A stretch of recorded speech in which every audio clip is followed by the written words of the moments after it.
Near Dark is really the movie that kind of kickstarted Kathryn Bigelow's career. Now, this is the first movie that she directed on her own, and she is known for her more war-based movies, which aren't really my cup of tea, but I guess people like them. This is Zero Dark 30 and The Hurt Locker. She won Oscars for both. Near Dark is a 1987 vampire movie directed by Kathryn Bigelow. She wrote the script along with Eric Red. The stars are Bill Paxton, Lance Henriksen, and Jeanette Goldstein, who isn't in brownface for this movie. Oh my god, I just realized that they were all in Aliens, a movie that was directed by James Cameron, who Kathryn Bigelow would eventually marry and divorce. I don't know if those two factors have anything to do with each other, but it was interesting. Financially, this movie didn't do all that well, but eventually this movie did manage to get a bit of a cult following, nothing compared to what Rocky Horror Picture Show has, but there were some dedicated fans out there. It is a vampire story that has a unique take to it, but they didn't go too crazy with it. There's no one sparkling. Our main character is a little cowboy named Caleb. He lives with his father and his sister in a ranch, but for the time being, he's creeping on a young blonde woman named May. I did not like this character. His introduction does not help his case in this movie at all. The first thing that Caleb does is take May to the stables so that he can show her his horse. The horse is not a big fan of hers, and animals tend to not like vampires. That's something that Caleb is going to learn for himself when they're rushing to take her home before the sun comes up. She's obviously panicking, and Caleb decides to stop the truck in the middle of the road and demand a kiss from her. So she bites him, so that she can get out of the truck and head home before she ends up a little pile of dust. The infection process is very quick, because Caleb is already smoking when the sun comes up. He's lucky that May didn't decide to let him face the consequences of being a sexual predator, because she likes him for some reason. An RV comes roaring towards him and he's pulled inside. It's outfitted so that it can be driven by vampires without them being in danger of touching sunlight. The head of the family is Jesse, and we have yet another Confederate-era vampire. He fought for the South, and it's weird that I now know of 4. Twilight, Interview with a Vampire, Vampire Diaries, and now this. Jesse's been at this for a long time, and he seems to be doing laps around the country. He tends to be careful, which makes Caleb's presence a pain to him. His girlfriend is named Diamondback, and she doesn't have much of a role in this movie. We also don't get that much information about her. She's pretty much there to be Jesse's arm candy and his unending supporter.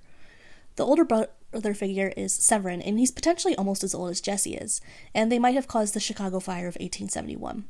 He's a dick. He finds immense pleasure in hunting and killing humans. He's also the most dangerous of the group because he's outgoing and charismatic. People are more willing to trust him. Homer is the younger brother, but he's also not. He's physically a child, but internally he seems to be an adult man. He's the one that turned May, and he feels entitled to her in some weird way. He gets very jealous, and he's probably the most manipulative because he physically looks like a child. May is a newer addition. She was turned by Homer, who convinced her that he needed help with his homework. She really doesn't seem to have adjusted in quite the same way. She really likes Caleb, and she seems to be a lot less invested in him, in being a vampire, probably because Homer forced her to turn because he wanted to keep her. They are especially reluctant to take in Caleb because he is reluctant to feed from people.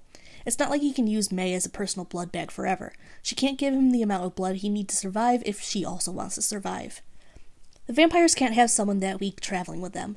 They have limited resources and a limited amount of patience.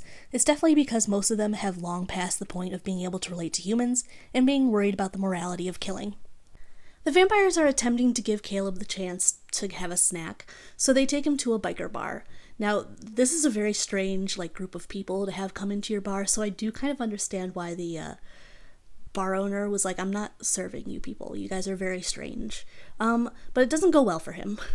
A patron starts a fight with Caleb, really goaded on by Severin. There's a fight that breaks out, of course, and almost everyone inside the bar ends up dead. One guy manages to escape, and Caleb is tasked with chasing after him. The family is burning the bar down in the meantime. Caleb is not able or unwilling to catch the man. This doesn't do him a lot of favors with the rest of the vampires. Because someone survived, someone knew that they had been there and knew what they were driving. So he had gone to the police, and they arrived in the middle of the day to arrest the group that had slaughtered the people in the bar. I'm honestly a little surprised that the police believed him, though. I would have loved to be in the room for that conversation. When the police yell at them to come out with their hands out, that's not really an option. It's a very sunny day. Because they don't come out, a shootout begins. Now, bullets aren't going to kill them, but they aren't fun to deal with. And with each bullet that goes through the motel walls, though, there's sunlight coming in as well. Caleb is the one that runs out to the RV to get it so that they can all get the hell out of there. That brings them back into their good graces. Throughout the movie, we've seen various instances where his father and his sister Sarah are kind of looking around for him. It's been suggested to them that he's fallen into a bad crowd and, like, good luck getting him ever again. And I can't really say that the vampires are a good crowd, so, like, it's not that far off. I mention this now because guess who is at the motel with the vampires? Homer bumps into Sarah when she's at the vending machine, and her father has gone to find more information about her brother. Homer seems very casual and does a pretty good job of acting like a normal child. Caleb is in it for a bit of a shock when he sees Sarah, wanting to know why she was there and obviously concerned about how she ended up in the room. Homer makes it clear that he wants to keep her, that because May now had Caleb, that Homer deserves someone to have of his own. Caleb is not into this idea. Neither is Caleb's father when he enters the room. He has a gun with him and shoots Jesse in the stomach, which causes Jesse to cough up the bullet. Caleb, his father, and Sarah decide that this is enough, and they book it out of the room. There is sunlight out, so chasing them at the moment isn't really an option, and Caleb has a lot of explaining to do. They decide to try and cure his vampirism by having a blood transfusion done, and it works, for some reason. I personally would have waited a few days, gave him a cow or something, before turning him back, because obviously these vampires are going to be coming looking for him. Caleb had gotten away from them. Caleb has seen what they did to people to make sure that their existence remains a secret. He does start to clue in when May shows up. She's only there to distract him while the others steal Sarah. I'm not entirely sure why we're meant to trust her at any point in the movie. She does the bare minimum of whining at Severin and Jesse to try and keep Caleb alive, but she stabs him in the back at this moment. Severin scares the horse that Caleb had been riding to return home, and it leads to some tense moments. It makes sense that Severin is the first line of defense. But as hard as Severin tries, he's no match for an exploding truck. Caleb had hit him, and Severin had held onto the hood of the truck, managing to rip out some of the wires. Caleb jumps out of the truck right before it explodes. It turns out that explosions do work as good as sunlight. Jesse and Diamondback are not happy about this development. They saw Severin as a friend or a son, it's not entirely clear. Diamondback is trying to be manipulative, and when she throws a knife at Caleb, she ends up stabbing Jesse in the face. She even pulls this weird trick where she encourages Caleb to run, but May stops her from being able to kill him and buys him a little bit more time. So I guess that's her redeeming moment. It ends up being enough time because the sun has started to arise, and May and Homer immediately start running to Caleb because he's the closest thing that they can find that can possibly make sure they don't burn up in the sun. Now, May makes it there, and he helps her, but obviously Homer can kick rocks. Jesse and Diamondback manage to get back to the RV, but a lot of the sunproofing has been peeled off, and the sunlight is coming into the RV. They seem to accept that this is the end, it was a good run, and they end up burning in the sunlight. In a weird way, it almost feels like a happy ending for them. After that, Caleb goes on a transfusion with May, and she is returned back to being a human. I wonder what would happen if they had tried it on someone like Severin or Jesse, since they had been vampires for so long. Would they have just been able to return to a normal human life, or would they be like old, crusty corpses? Either way, Caleb does seem happy with how things turned out, and May does as well. I can definitely see why this movie has such a cult following. I'm gonna say it's mostly because of Bill Paxton, though, I'm gonna be honest.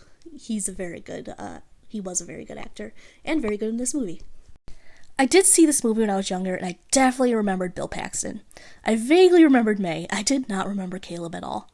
As an adult, I appreciate the calm coldness of Jesse and Diamondback, so I think that they're pretty cool characters now, just more subtle than Severin. Caleb was mostly used as a vessel for the viewer. He didn't turn into a vampire due to his own desires. It was more of a consequence of him being a creep to the wrong person. He was turned because he was being an asshole. It does take a while for him to be active in the plot, like, other than most of the movie is him just refusing to bite people and being yelled at. He's just not that interesting. I like that for once in a vampire stories, the parents are involved. Like, his dad was quite literally chasing him across the country. He didn't just let him leave, and I'm talking about Twilight. They have nothing in common, but I'm talking about Twilight. I think this movie probably would have done a lot better and be a bigger part of our culture if it didn't come out the same year as a different 1987 vampire movie, The Lost Boys, and that movie is a lot more campier and dramatic and funny than Near Dark could ever be. Thank you guys so much for watching. My name is Amanda. This has been Horror Historian. I hope you enjoyed this video. My next review will be up next Friday. It is going to be Sick Nurses, which is a Thai supernatural film. A little exploitative, but like we're good into it. I hope you guys enjoyed this video. Like, share, and subscribe. All that jazz. You can find me on TikTok, Twitter, and Ko-fi. It's $2 if you want to give me a Ko-fi. I would appreciate it. And it was very nice being here again. So bye!